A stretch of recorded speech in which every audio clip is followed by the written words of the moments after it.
Hi and welcome to our channel. The spokesperson for the Mkhwanazi Commission got destroyed. Mr. Michaels is saying with regards to the ICT system being in their hands and functional, yet they're not able to give us a solid timeline. My goodness, we thought that people in government were experts, but you guys are proving to us that you're not experts, because had you been experts, you would have been able to give us an estimation as to when the system will be ready for us. The spokesperson for the upcoming Mkhwanazi Commission, Mr. Jeremy Michaels, sat on the virtual platform of the SABC to update South Africans about where things stand now with regards to the madlangacommission Commission. Political tricks and sarcasm by government that drags processes and try to make things seem more complicated than they are did in hell. Their strategy of talking calm while pretending to be seeing the urgency of starting the inquiry as citizens want answers was so obvious that he ended up being called incompetent, as we all know we have an incompetent government led by an incompetent president. Patriotic South Africans on the digital panel did not mince their words and gave him the public's peace of mind that he, Mr. Michaels, and his leaders needed to hear. South Africans will no longer be fooled. And we are very much aware of their last delay tactics to try and disrupt the investigative processes that will ensure the Commission becomes successful in exposing corruption and holding culprits and accomplices accountable through prosecutions. Mr. Michaels remained calm in attempts by government to play things down as if they're not panicking to get rid of as much evidence as they can get rid of. But in the end, it's clear South Africans are no longer keeping quiet and are not buying all the lies Mr. Michaels and his officials are selling. Let's watch the video, and I'll be back with the rest of my commentary.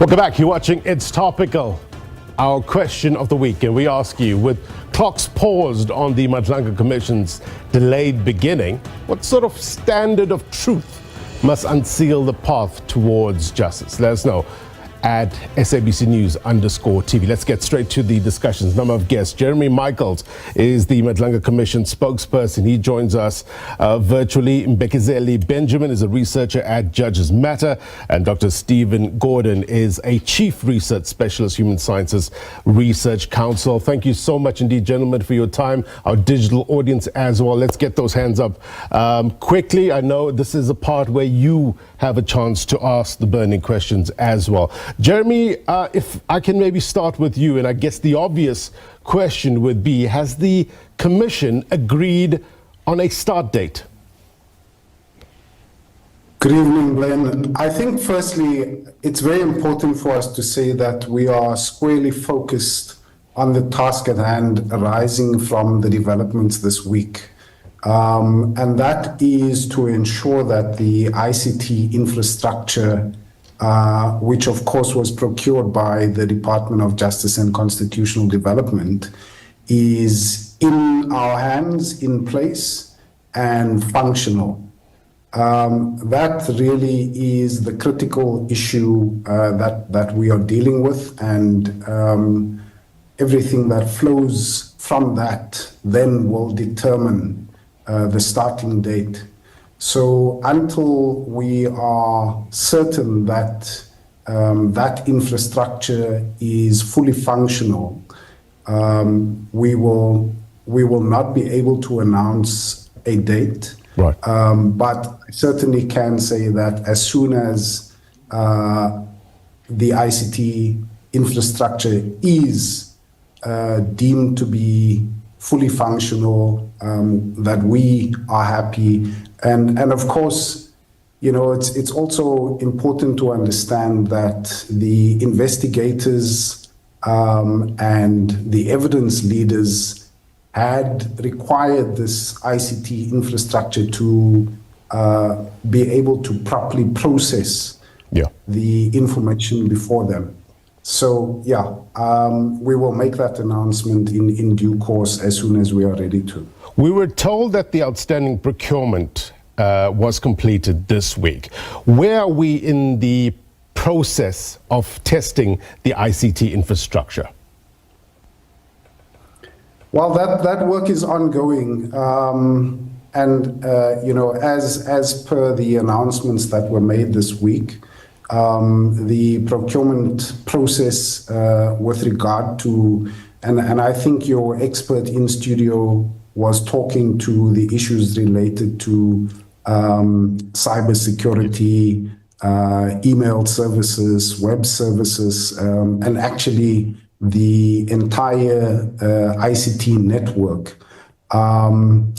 And so, to your question, I think that the issues related to testing and the team's comfort with those systems, that process, of course, is unfolding, as I was saying, and as soon as we are comfortable, we will then make an announcement. Just to help the public understand, in terms of the lag, are we talking about a week or two? Surely not more than a month. Well, as you can imagine, given what happened over the last couple of, certainly over the last week or so, we are reluctant to make firm commitments. Yeah. But obviously, we are also very conscious of the serious responsibility resting on the shoulders of the Commission. And given the subject matter, given the serious allegations which go to the heart of public trust in the rule of law, in the criminal justice system, we want to be absolutely sure that we are comfortable, before we make an announcement. But I think it's reasonable to say that we are looking at a matter of weeks. Let's go to our digital audience. Kustas, let's hear from you. Yeah, thank you very much, Blaine, and good evening to all the colleagues. And Blaine, as I'm listening to Mr. Michaels there, and I want to touch on what Dr. Stephen Gordon said. I just think this delay, if the minister is to believe that everything is okay, but according to Mr. Michaels here, not everything is okay. It sounds fishy to me. I don't believe any of it. In fact, I'm looking at the scope of the commission. There's just so much work that they need to do. And yet the presidency and the acting minister of police are the first to jump on the police dockets that Masemula is said they must be worked on. My question becomes, why are they so jumpy with these dockets? Because these dockets need to be worked on as we speak. There should be no delay. Are they trying to tell us NPA must stop working, SAA must stop working, metros must stop working? So I'm seeing a picture here on a Blaine that seeks to, I think there's something that needs to occur first before they can give access to the commission. Right. And whatever shenanigans that they're pushing are not in line right now.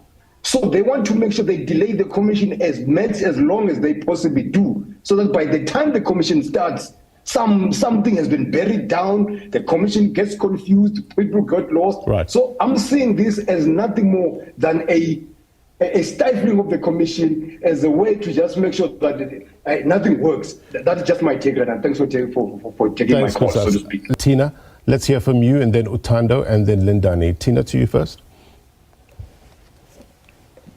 Thank you, Blaine. Good evening, guests, and good evening to all the doctors and SABC and everyone that's on the panel. My question will be directed to Mr. Jeremy Michaels tonight, but I just want to clarify here. The question here is, what standard of truth must unseal a path toward justice in this country? Okay, now there's something that Benjamin just mentioned about the judiciary, that the people doesn't have any more trust in the judiciary system because of everything that is going on. And now you can just think for a moment, what is going to happen next? Right, but besides that, the real question is, obviously we are looking to obtain the truth of it all, and asking the question, what standard of truth it should be to pave the way for justice, leaves us with more questions than answers. So let's answer this question at hand. There is but one truth, and one that is of honesty, integrity, justice, and righteousness. If it cannot be done with that, there is no truth. That is the only standard of truth that should be adhered to, the biblical and godly truth. But my question to Mr. Jeremy Michaels is this.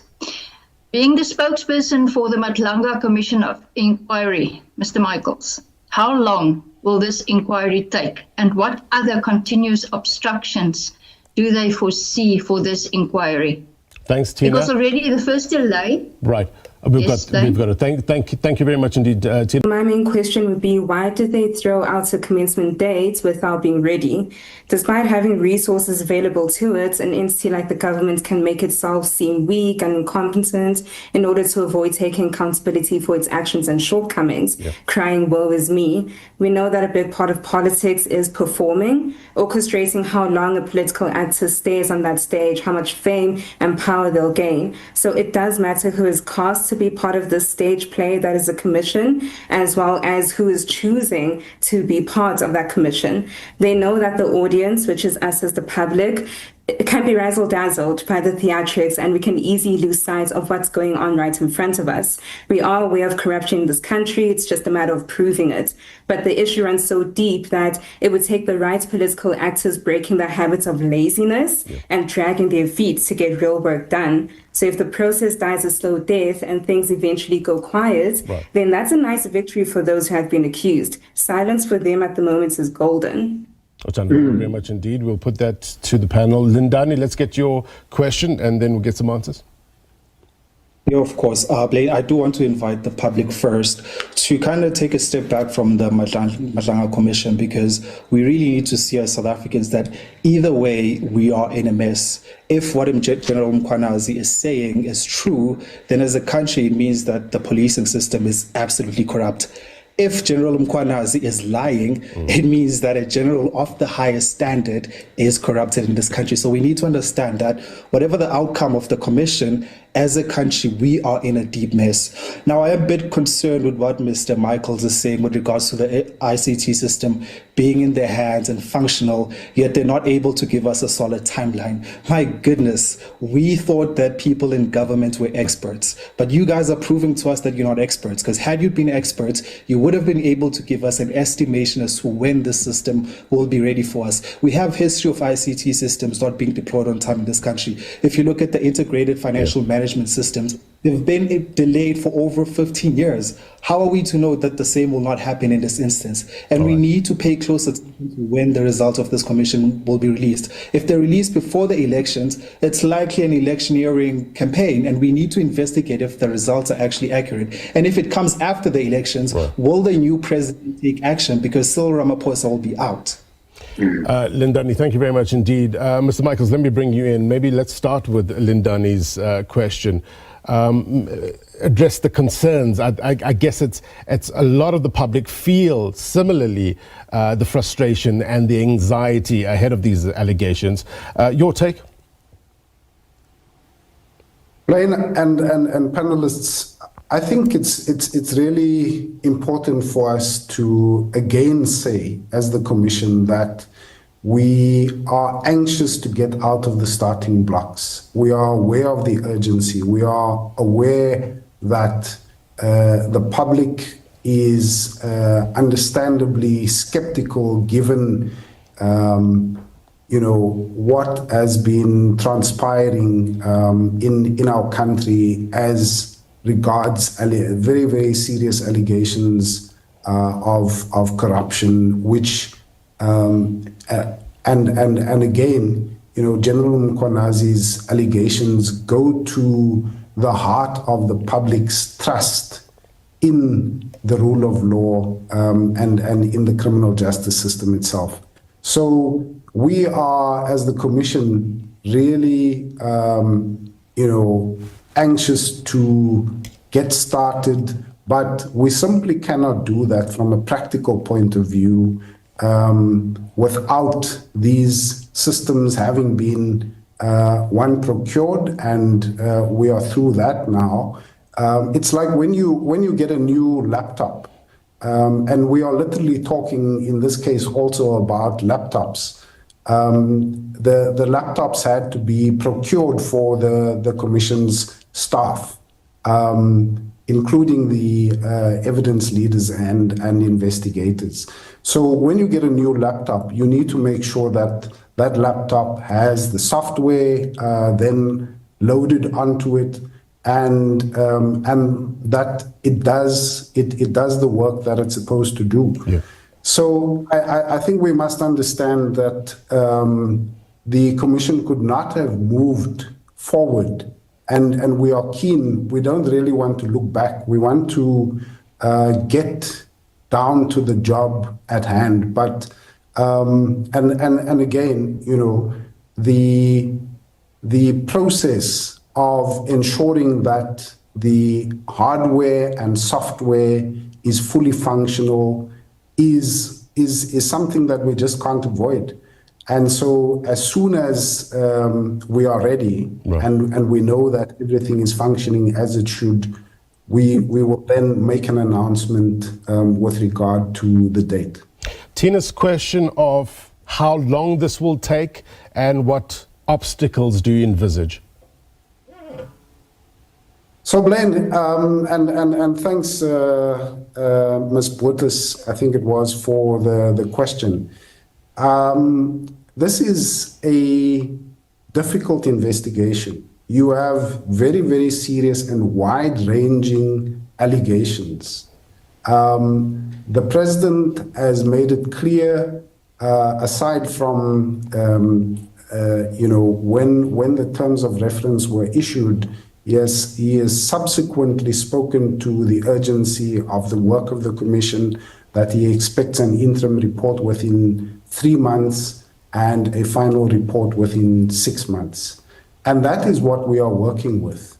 But it goes without saying that in an investigation of this nature, we don't know what we are going to uncover. And so the hearings will be public, partly, and of course, given the sensitive nature of what we are dealing with, some of the hearings will be in camera. But I think to answer the question, we don't know what we are going to uncover. We do know what the terms of reference are and the time frame that the president has set, and that is what we are working with. It's obviously in all our country's corners, people are tired and no longer willing to keep quiet and let our government walk all over us. We've been lied to for way too long by people who don't care about our country. It's nice to know that in their offices they today know no one is buying their lies, and we want the GNU to put serious pressure on the president to stop the time-wasting tactics and just get on with the commission. A lot of us want to get to see prosecutions, arrests, and more comrades crying and turning on each other quick. Do share what you think about everything said by Mr. Jeremy Michaels and the patriots that were on the panel asking him questions. Thanks for watching. Please don't forget to like, share, subscribe, and leave your comments down below.